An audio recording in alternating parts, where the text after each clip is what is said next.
A major union representing teachers and families of shooting victims is speaking out about its calls for Congress to take up gun violence prevention legislation.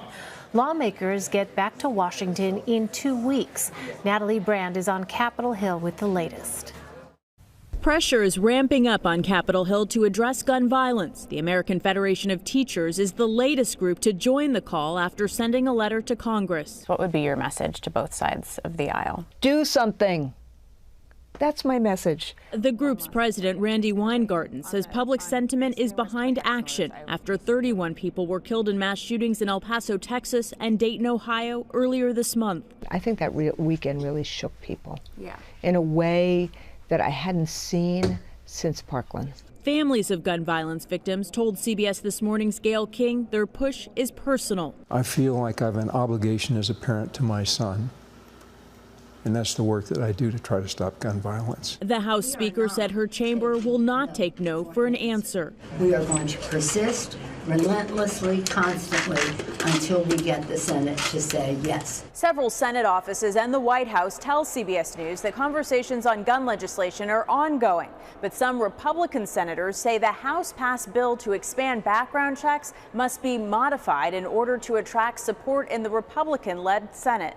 Andrew Pollock's daughter Meadow was one of 17 people killed in the Parkland shooting in Florida. A lot of laws are in place right now that would prevent mass shootings. We just have to use the laws that are in place. Pollock and Weingarten agree extreme risk protection orders or red flag laws already in place in states including Florida do work. Shed the partisan differences for a moment. Federal legislation to support state red flag laws is expected to be one of the gun safety measures discussed when Congress returns. And Natalie Brand joins me now from Capitol Hill. So, Natalie, the House Judiciary Committee is coming back early to work on more gun measures. You mentioned red flag laws in your piece, but what else will they be working on? And let's start on that federal red flag law legislation. Lawmakers in both the House and the Senate are discussing legislation that would provide federal grants to help states implement these laws, these red flag laws, and also incentivize them to enact more in the states that currently do not have them on the books. So that's a place where we're hearing considerable bipartisan support and discussions happening in both chambers. Now, the House Judiciary Committee, we know, will also be discussing a ban on high-capacity ammunition magazines. We know that was an issue in massacres, including Dayton, and also a bill called Disarm Hate to prevent those convicted of misdemeanor hate crimes from owning firearms. Additionally, Chairman Nadler says later in September they will hold a hearing on the topic of assault weapons. That's also an issue that we're hearing some discussion about from both lawmakers and obviously the public and some of those gun violence prevention groups. So the gun control group Every Town for Gun Safety released ads targeting Senate Majority Leader Mitch McConnell and other Republican senators. How much pressure are Republicans in the Senate under to take something up when they get back from recess?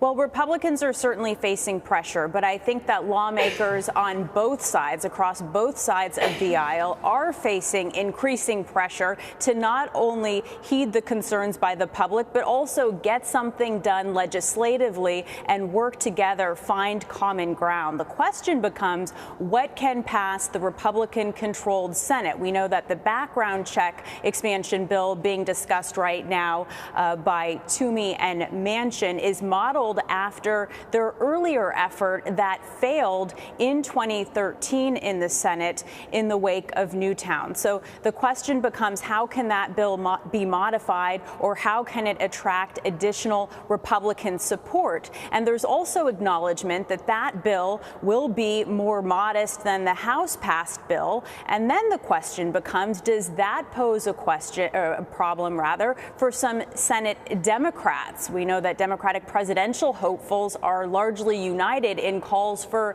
major gun safety reform. We know that's going to be an issue that continues into 2020 and also in some of these individual congressional races as these public groups and the public keep the pressure on. And Elaine? What about the White House, Natalie? What kind of pressure is the White House facing on this?